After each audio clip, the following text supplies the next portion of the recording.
So the other day, Ilhan Omar was responding to Trump's criticism about her statements on about 9/11, saying that some people did some things that day. Right? It's clearly downplaying the situation because she doesn't want to call out the people who did it, Muslims. Right?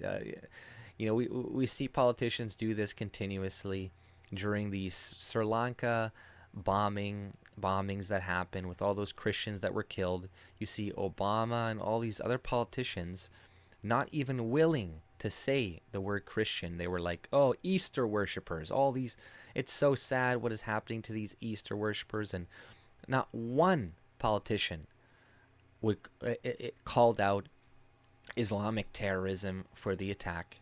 And some people could say, "Oh, well, they didn't know it at the time." Well, we know it now. We know it now that it was Islamic terrorists, but you're not going to see people say, it was Islamic extremism that is behind this, or even Wahhabism at the very least. They're not even going to say that. And they're not even going to name the victims. They're going to ignore them, essentially, and make up terms to describe them, right? So it's clearly downplaying the situation, but her response to this was also very comical, but also very foreshadowing of what the future of Canada, America, and the rest of the world is going to be if we don't do something about it, if we don't start talking about it. In Canada, specifically here, you got the Conservative Party unwilling to talk about immigration whatsoever. They're only going to talk about carbon, the carbon tax, and some stuff to do with the economy, but that's about it. They're not going to talk about immigration, even illegal immigration. They're not willing to talk about. But we are going to be replaced anytime soon. By 2036, there was an article from the Global News that came out just recently saying that half of Canadians are going to be immigrants or children of immigrants by 2036. Okay, I remember a few years ago, you can look this up on Google, you look up 2036 Immigration Canada. Most people were saying they were only going to make up 1/3 of Canadians by 2036, but now it's been bumped up to they're going to be half. But they probably weren't considering the children of immigrants in their calculations to begin with, and that's what I was thinking too. I'm like, so their children aren't going to be considered as immigrants either. They're just full-fledged Canadians, right? And they're like, oh, they're just like everybody else, right? Like, no, we're going to be replaced a lot sooner than we think. And Ilyan's comment leads to this, right? But I'll read it for you. And this is what her response was. This is not going to be the country of the xenophobics. This is not going to be the country of the white people. This is not going to be the country of the few. This is going to be the country of the many. So it's going to be a multi-ethnic society that is going to balkanize, and everybody's going to be at each other's throats eventually. There's not going to be unity. Look at the reality right now. Look at life right now. Is there any unity? Are people unified on ethnic and racial, religious lines? No, not whatsoever. It's probably even worse than it was before, because all this diversity does is it gives more power to the elites to control us, because it just adds another element that they can push on to then create division. Be like, well, see, you're being policed more because white people are racist, and you're going to jail more because white people hate you, and hate these people. Oh, they keep pitting us against one another. It's perfect. It's a lot harder to control people when they're homogenous, where they have a shared culture and history. But if they're all different, they don't even speak the same languages, which is the case in Canada, in America, a lot of places. They don't know how to speak English. They only don't know how to speak Spanish in like lots of California and lots of other parts of America, and in Canada also. In places they only know how to speak Chinese. There's people have been here for 10, 15, 20 years that only know how to speak Chinese. in Richmond, which is becoming a majority Asian city, or already is, and lots of other cities. Toronto is already, white people are already a minority there, and it's just going to happen even quicker because you're going to have even more people starting to escape Toronto and these bigger cities to go to smaller, the countryside or smaller cities and rural areas or the prairie provinces in the future. But it's amazing that this is where we have come, that politicians can just openly say stuff like this, lump xenophobes and a white majority country together. The implication is that we're all xenophobe and racist as a white majority country, right? And it's going to be better now that it's going to be multi-ethnic. There's not going to be racism anymore. Black people, Asians, none of these people are racist. Oh, once white people become a minority, all of our problems are going to be solved. There's going to be no racism anymore. Everybody's going to be able to get jobs and move up the ladder. There's not going to be nepotism whatsoever. One of the reasons our countries are better than other countries is the lack of nepotism, right? It's the fact that we do hire people based on merit more often than not than other countries who just hire their entire family.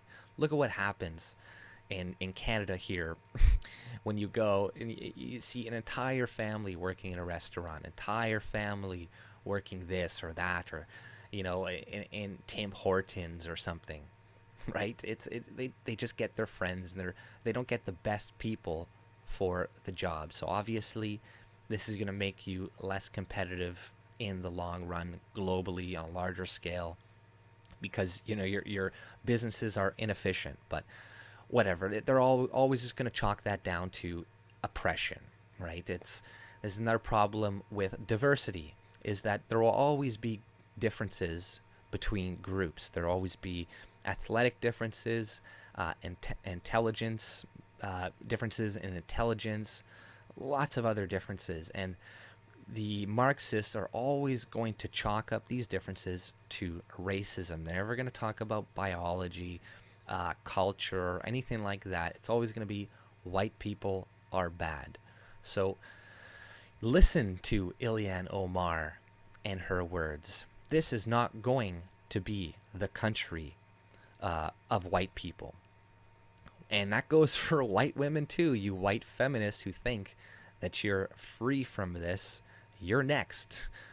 Type up white feminist and you'll see lots of articles saying how terrible you are and how you're almost just as bad as the white man, or even worse in some aspects. So, they don't look at you too kindly either, right? And I also don't want to try to make it seem like, everybody who isn't white is like some bloodthirsty monster that's going to ruin your life. Most people who come here, don't want to take over the country, right? They're coming for a better life. They want to make money and whatnot. But people are just naturally tribalistic and are going to group together.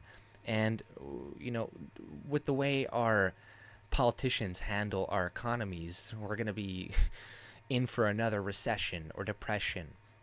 And when a lot of people don't have trust in each other, like we don't have right now in our communities, because they're so different, we don't have the same cultures, it's going to be a lot harder to work together. We're going to be at each other's throats. There's not going to be the same unity. There's going to be different groups, even though they come in with the intention of just, working and whatnot. When hard times hit, people will go together in groups, right? Look in prison. Look at prison groups. You get all these different races grouping together because it's a horrible situation they're in, and people just devolve to these things in these types of situations, to tribalism.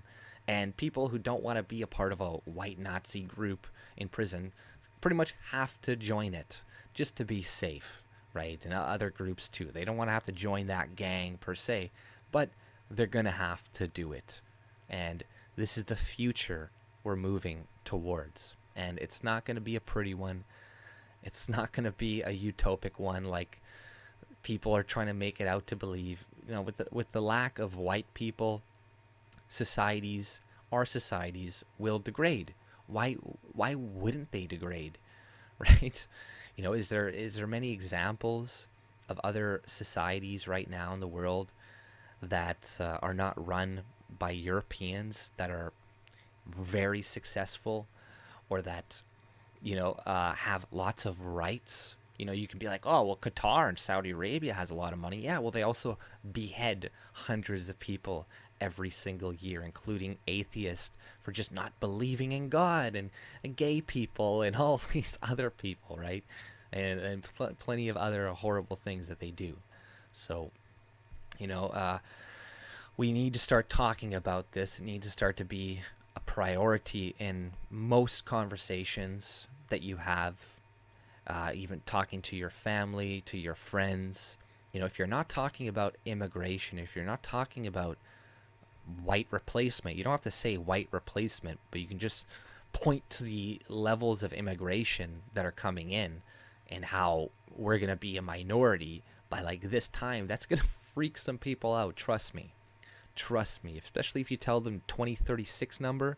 I'll put a link in the description below so you can check that out.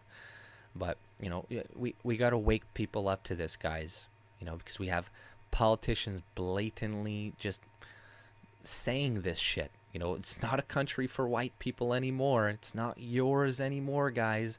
Doesn't matter that your ancestors found it, built it specifically for you. Oh well, and that's the reality that people need to wake up to, is that it's strength by numbers. Is still a reality in today's society. Not everybody's just going to work things out through debate. And having the numbers is still something you want to have. You don't want people to have massive numbers on you. But that's all I pretty much had to say. If you like my content, subscribe. And also, I'm going to be doing a stream tonight with CanadaPoli on my channel. It should be at either 7:30 p.m. or 8 p.m. Central Time. And we're going to be discussing politics, current events, Maxime Bernier, all the different stuff, etc. But that's all, guys, and have a good night. Take it easy.